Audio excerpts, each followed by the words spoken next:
So you're thinking about buying a home, but you've heard that interest rates have gone up quite a bit. How does that affect your buying power?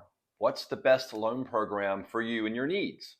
Well, today I have an extra special guest, and he's here to tell us all we need to know about mortgages and what's going on with rates. Brought to you by Port City Living.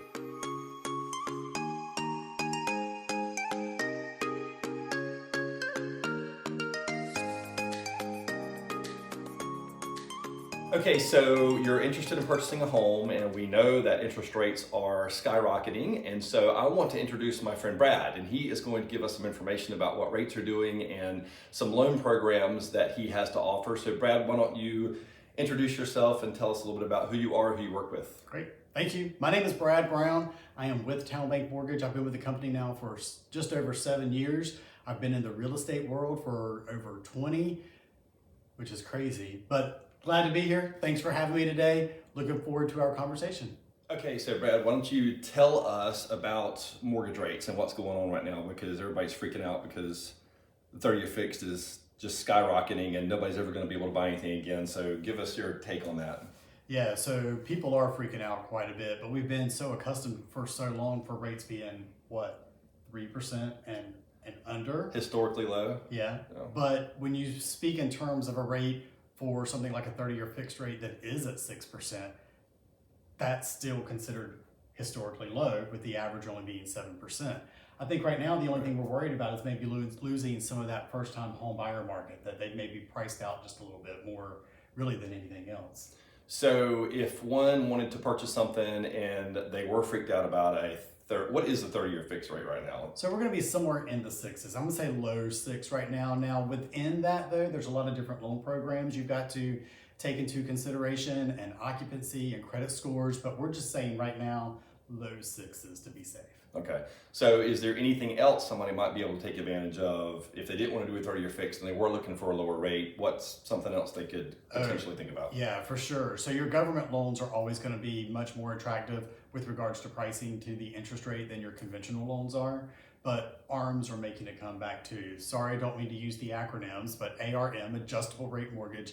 We've gone, or I'm going to say I've gone at least 10 years. Probably haven't even talked about an ARM until this year. And they're back and they're popular again. I was in the mortgage business 20 years ago, and I did a lot of ARMs because the people I worked with were relocating, and they knew they weren't going to be in their home for more than 5 years, so an ARM was a perfect product for them. So tell us how an ARM works versus a 30-year fix, because I think it's amortized as a 30-year. It is. Okay, so how else does it work, and what do they have to look out for? Yeah, so in exchange for maybe the comfort of a 30-year fixed rate, which most people honestly don't even need these days, if we're being honest, they just have this little intro, maybe teaser rate of 5, 7, or 10 years. You know, statistics show people previously were in their first homes around 5 years or less. That's being pushed out a little bit more. So that 7 and 10-year ARM is more attractive.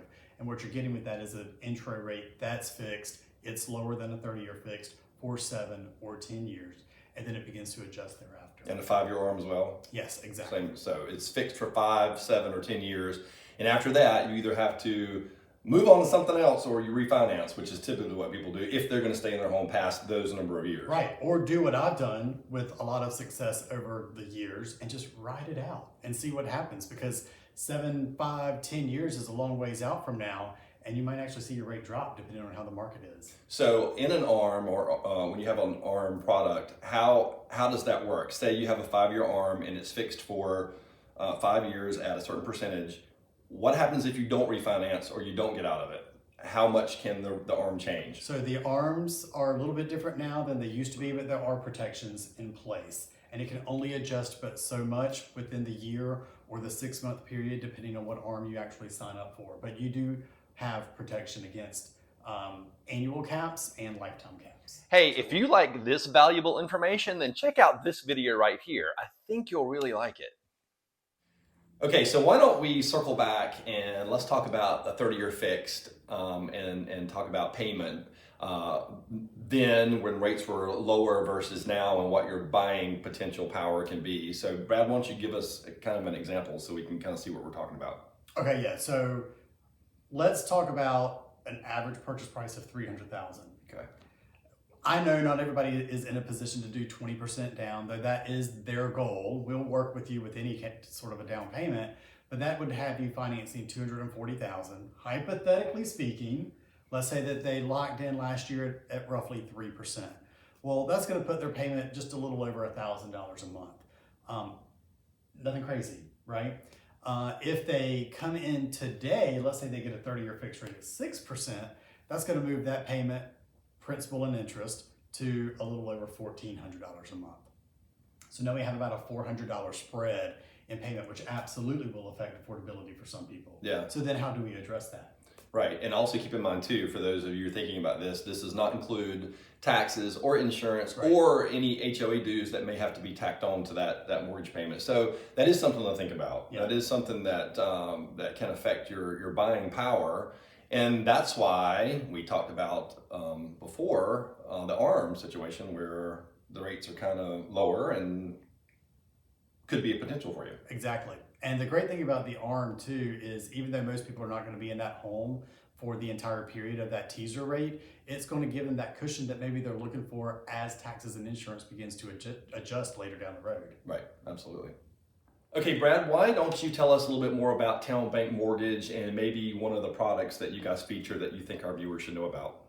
Yeah, so Towne Bank Mortgage is a company off of a small community bank out of Virginia. And we are local to the Wilmington market, that our operations team, being underwriters, processors, closers, post-closers, all the people that I say make the magic happen, are local. We sit at 1022 Ashes Drive, directly across the street from Mayfair Town Center. I think that's a huge advantage or benefit rather to Towne Bank in that we get the market and we are local. We're proud to say that we work at Towne Bank Mortgage because I've been with lenders in the past where I tease and say, if I run into one of my old clients in the grocery store, I don't want to feel like I need to run the other way because they had such a bad experience. Our whole team can actually say that now. They're proud to say that they work for Towne Bank Mortgage. As far as one of our great niche products, we've developed a fantastic second home product that's important to my portfolio, if you will, because we are such a huge second home market. Absolutely. Earlier this year, Fannie Mae and Freddie Mac both imposed some pretty significant rate adjusters to anything that's held as a second home. And so we've developed a product that helps offset that. We're just going to hang on to it and service it for a couple of years. It is definitely for the well-qualified buyer. So great credit, great reserves, great debt to income, things like that. But it is a great product that makes it super competitive to still get a second home in this area. So all you people out there looking to move to Wilmington or buying a second home or whatever, this is the guy you need to talk to. Don't you think it's important for people who are looking to purchase to try to use a local lender if they possibly can? Oh yeah, it makes a big difference, especially knowing that not only are our operations local, but we use local appraisers too. They get the market, they understand it. We're not going to send somebody from Jacksonville, North Carolina to Wilmington to appraise a property. Yeah, and that's extremely important, especially in this market the way it still is today. Exactly. So, yep. Cool. Well, this has been very educational, and I greatly appreciate you being my extra special guest. Actually, you're my very first guest I've ever had on this, awesome. So you should feel really good about yourself right now. So I'm William Corbett with Port City Living at Keller Williams Realty, and this is Brad Brown, Towne Bank Mortgage. And as always, if someone doesn't have a smile, Brad, what do we do? Oh God, I don't know. You're supposed to say, give them yours. Give them yours. Give them yours. So what would a cat be, for example? Don't ask me that. Wow, you're supposed to know that. I don't even know what I even know that. The old LIBOR farms. I was like, this is where this conversation's going. Okay, why don't we circle back? Are you ready? Do that again. Do it. Take two. So, Brad, why don't you give us some information about Towne Bank and what is one of your specialty projects? So, Brad, why don't you give us some information about Towne Bank and tell us one of your products that you guys like to feature that you think our viewers should know about? Yeah. So, Towne Bank. Shit. You were with Towne Bank, right? Yes, but you said tell us Did I about say Towne Bank. I wasn't prepared to talk about Towne Bank itself. We need to do that.